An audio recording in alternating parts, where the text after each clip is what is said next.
Henry IV, Part 2 is a history play by William Shakespeare, believed written between 1596 and 1599. It is the third part of a tetralogy, preceded by Richard II and Henry IV, Part 1, and succeeded by Henry V. The play is often seen as an extension of aspects of Henry IV, Part 1, rather than a straightforward continuation of the historical narrative, placing more emphasis on the highly popular character of Falstaff and introducing other comic figures as part of his entourage, including Ancient Pistol, dull Tearsheet, and Justice Robert Cello. Several scenes specifically parallel episodes in Part 1. Characters. Synopsis. Falstaff with dull Tearsheet in the Boar's Head Tavern. Illustration to Act 2. Scene 4 of the play by Eduard von Grützner. The play picks up where Henry IV, Part 1 left off. Its focus is on Prince Hal's journey toward kingship, and his ultimate rejection of Falstaff. However, unlike Part 1, Hal's and Falstaff's stories are almost entirely separate, as the two characters meet only twice and very briefly. The tone of much of the play is elegiac, focusing on Falstaff's age and his closeness to death, which parallels that of the increasingly sick king. Falstaff is still drinking and engaging in petty criminality in the London underworld. He first appears, followed by a new character, a young page whom Prince Hal has assigned him as a joke. Falstaff inquires what the doctor has said about the analysis of his urine, and the page cryptically informs him that the urine is healthier than the patient. Falstaff delivers one of his most characteristic lines: "I am not only witty in myself, but the cause that wit is in other men." Falstaff promises to outfit the page in vile apparel, ragged clothing. He then complains of his insolvency, blaming it on consumption of the purse. Quote, "They go off, Falstaff vowing to find a wife in the stews, i.e., the local brothels. The Lord Chief Justice enters, looking for Falstaff. Falstaff at first feigns deafness in order to avoid conversing with him, and when this tactic fails pretends to mistake him for someone else. As the Chief Justice attempts to question Falstaff about a recent robbery, Falstaff insists on turning the subject of the conversation to the nature of the illness afflicting the king. He then adopts the pretense of being a much younger man than the Chief Justice.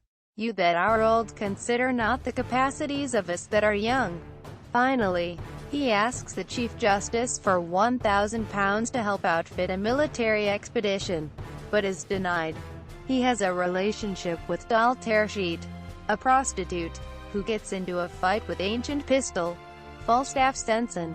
After Falstaff ejects Pistol, Dull asks him about the prince. Falstaff is embarrassed when his derogatory remarks are overheard by Hal, who is present disguised as a musician.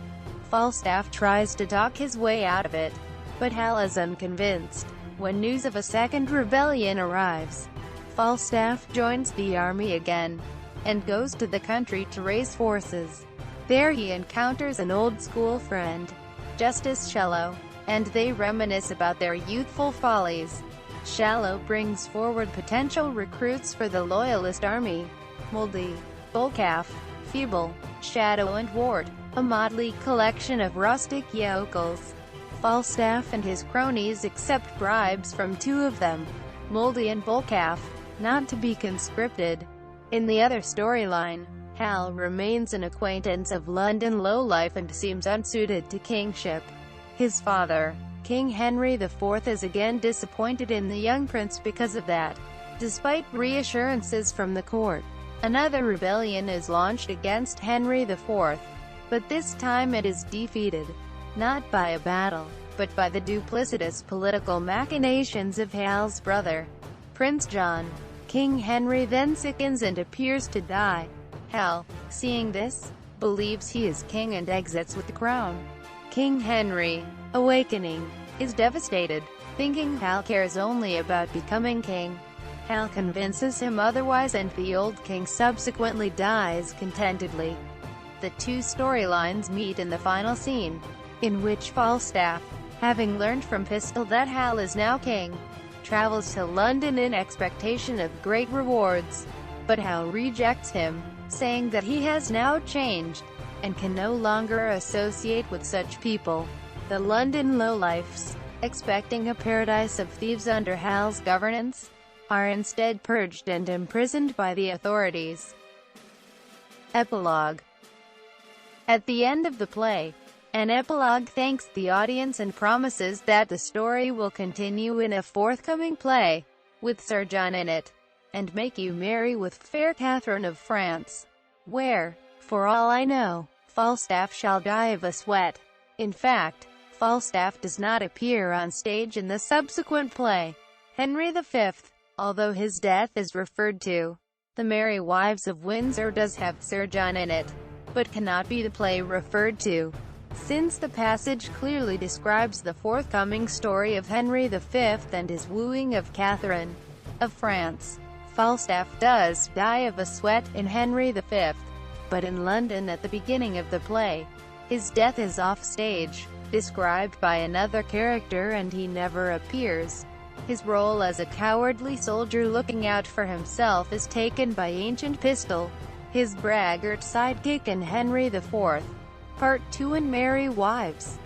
The epilogue also assures the playgoer that Falstaff is not based on the anti-Catholic rebel Sir John Oldcastle, for Oldcastle died martyr, and this is not the man. Falstaff had originally been named Oldcastle, following Shakespeare's main model, an earlier play, The Famous Victories of Henry V. Shakespeare was forced to change the name after complaints from Oldcastle's descendants. While it is accepted by modern critics that the name was originally Oldcastle in Part 1, it is disputed whether or not Part 2 initially retained the name, or whether it was always Falstaff. According to Rene Wise, metrical analyses of the verse passages containing Falstaff's name have been inconclusive. Date and text. Henry IV, Part 2 is believed to have been written sometime between 1596 and 1599. It is possible that Shakespeare interrupted his composition of Henry IV, Part 2 somewhere around Act 3, Act 4, so as to concentrate on writing The Merry Wives of Windsor, which may have been commissioned for an annual meeting of the Order of the Garter, possibly the one held on the 23rd of April 1597. The play was entered into the Register of the Stationers' Company in 1600 by the booksellers Andrew Wise and William Aspley. The play was published in quarto the same year, printing by Valentine Sims, less popular than Henry IV. Part 1. This was the only quarto edition. The play next saw print in the first folio in 1623. The quarto's title page states that the play had been sundry times publicly acted before publication. Extant records suggest that both parts of Henry IV were acted at court in 1612. The records rather cryptically refer to the plays as Sir John Falstaff and Hotspur. A defective record, apparently to the second part of Falstaff, may indicate a court performance in 1619. The earliest extant manuscript text of Henry IV, Part 2 is the Deering manuscript, redacted around 1623. Criticism and analysis. Part 2 is generally seen as a less successful play than Part 1. Its structure, in which Falstaff and Hal barely meet, can be criticized as undramatic. Some critics believe that Shakespeare never intended to write a sequel, and that he was hampered by a lack of remaining historical material, with the result that the comic scenes come across as mere filler. However, the scenes involving Falstaff and Justice Shallow are admired for their touching elegiac comedy, and the scene of Falstaff's rejection can be extremely powerful on stage. Adaptations. There have been 3 BBC television films of Henry IV, Part 2. In the 1960 miniseries An Age of Kings, Tom Fleming starred as Henry IV, with Robert Hardy as Prince Hal and Frank Pettingill as Falstaff. Orson Welles Chimes at Midnight compiles the two Henry IV plays into a single, condensed storyline, while adding a handful of scenes from Henry V and dialogue from Richard II and the Merry Wives of Windsor. The film stars Welles himself as Falstaff, John Gielgud as King Henry, Keith Baxter as Hal, Margaret Rutherford as Mistress Quickly and Norman Rodway as Hotspur. BBC Television's 1995 Henry IV also combines the two parts into one adaptation. Ronald Pickup played the King, David Calder Falstaff, and Jonathan Firth Hal. Pop culture. The Ultimate Edition of Monty Python and the Holy Grail features subtitles correlating scenes in the filmed lines from the play. A line from the play, "Uneasy lies the head that wears a crown," is frequently quoted, and misquoted, as "heavy lies the crown."